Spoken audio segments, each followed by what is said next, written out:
আজকে খাবো হাঁসের গোস্ত। হ্যালো এভরিওয়ান, আসসালামু আলাইকুম। Welcome to my another blog. কেমন আছেন সবাই?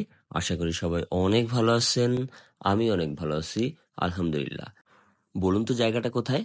অনেকে হয়তো এক দেখাতেই চিনে ফেলেছেন, আবার অনেকে নাও চিনতে পারেন। যাই হোক, এত চিন্তা করার কিছু নেই। আমি বলে দিচ্ছি, জায়গাটির নাম হলো জলশিরি সেন্ট্রাল পার্ক। এই জায়গাটা এখন অনেক পপুলার, সবাই এই জায়গাটা চিনেন, কারণ ঢাকার আশেপাশে ডে ট্যুর দেওয়ার জন্য ওয়ান অফ দ্য বেস্ট একটা প্লেস হলো এই জলশিরি সেন্ট্রাল পার্ক। যারা এখানে এসেছেন তাদেরকে তো বলার কিছুই নেই, যারা এখনো এখানে আসেননি আপনাদেরকে বলতেছি, যদি সময় সুযোগ পান তাহলে অবশ্যই এখানে আসবেন, কারণ খুবই মনোমুগ্ধকর পরিবেশ এবং অনেক বড় এরিয়া নিয়ে এই পার্কটা, আর অনেক পরিষ্কার পরিচ্ছন্ন। আমার কাছে তো জায়গাটা অনেক ভালো লাগছে। আপনারাও আসবেন, আশা করি আপনাদের কাছেও ভালো লাগবে। যাই হোক, আজকে আমাদের গন্তব্য হলো জলশিরি সেন্ট্রাল পার্ক থেকে নীলাচল মার্কেট। আর ওখানে যাওয়ার প্রধান উদ্দেশ্য হলো আজকে আমরা খাবো গরম গরম হাঁসের মাংস এবং চাপটি পিঠা। আমরা চলে এসেছি। এই হলো হাঁসের মাংস, গরম গরম হাঁসের মাংস। দেখতেই বোঝা যাচ্ছে এটা অনেক সুস্বাদু হবে, মজাদার হবে। এটা হলো মুরগির মাংস। আর এটা হলো বাঙালির প্রিয় খাবার ডাল, গরম গরম ডাল।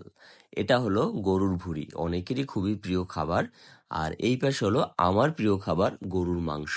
অনেক মজাদার খাবার, তাই না?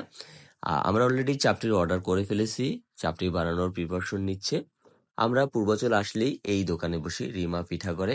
এই দোকানের খাবারটা সবকিছুই অন্য দোকানের থেকে আলাদা, এর টেস্টটাও মজাদার। আমাদের গ্যাংস্টাররা সবাই এখানে বসে আছে। আমাদের ছোট গ্যাংস্টার কান্নাকাটি করতেছে, সে খাবে না। পিছনের দৃশ্যটা একবার দেখেন, বাহ, দেখতেই কত সুন্দর লাগতেছে। চোখের শান্তি, মনের শান্তি। দেখেন কত সুন্দর। আপনি কিন্তু চাইলে এখানে নৌকা ভাড়া করতে পারবেন। এই যে নৌকোগুলো রাখা আছে, এটাকে নৌকা বলে নাকি ট্রলার বলে, যাই হোক, আপনি কিন্তু এটা ভাড়া করে আপনি এই নদীতে ঘুরতে পারবেন। হ্যাঁ, এটা ঘন্টা চুক্তিতে দেয় কিনা জানি না, আমি এটার প্রসেসটা কিরকমের। যাই হোক, আমাদের পিঠা বানানোর কাজ চলতেছে, চাপটি পিঠা। এখানে একটার কালার হলো সাদা, আরেকটার কালার হলো হালকা হলুদ। দুইটার স্বাদও কিন্তু দুই রকমের, মানে দুইটা দেখতেও দুই রকমের, দুইটার স্বাদও ডিফারেন্ট ডিফারেন্ট।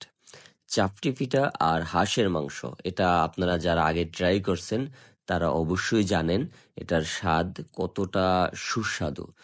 আর আন্টির হাতের তো খাবারের তুলনাই হয় না, অতুলনীয় স্বাদ। আপনারা যদি এখানে আসেন অবশ্যই আন্টির হাতের খাবার একবার খেয়ে দেখবেন, আশা করি আপনাদের ভালো লাগবে। এখানে কিন্তু হরেক রকমের পিঠা পাওয়া যায়, চাপটি পিঠা, সিটা পিঠা, রুটি পিঠা, আরো অনেক পিঠা। যাই হোক, আন্টি আমাদেরকে হাঁসের মাংস দিচ্ছে। আমি কিন্তু হাঁসের মাংস নেইনি, আমি গরুর মাংস নিয়েছি, কারণ ওটা আমার খুবই প্রিয় খাবার, এই জন্য ওটা আর মিস করিনি। আমাদের খাবার অলমোস্ট শেষ, এখন আমরা সফট ড্রিঙ্ক নিচ্ছি। এটা আমি কখনো দেখিনি, এই জন্য এটা ট্রাই করলাম আর কি, খেয়ে দেখলাম কেমন লাগে। এটা আসলে একদম কাশের সিরাপের মতো লাগতেছে। যাই হোক, আমাদের খাবার শেষ, এখন আমরা চলে যাব। আন্টির কাছ থেকে বিদায় নিলাম, আন্টিও আমাদেরকে হাসি মুখে বিদায় দিল। আমার ভিডিওটাও শেষ করতে হবে। ভিডিওটি কেমন লাগছে অবশ্যই আপনারা কমেন্ট করে জানাবেন, আর ভিডিওটি যদি ভালো লেগে থাকে অবশ্যই একটা লাইক দিবেন, চ্যানেলটিকে সাবস্ক্রাইব করবেন। আজকের মতো টাটা, বাই বাই, আসসালামু আলাইকুম রহমতুল্লাহ।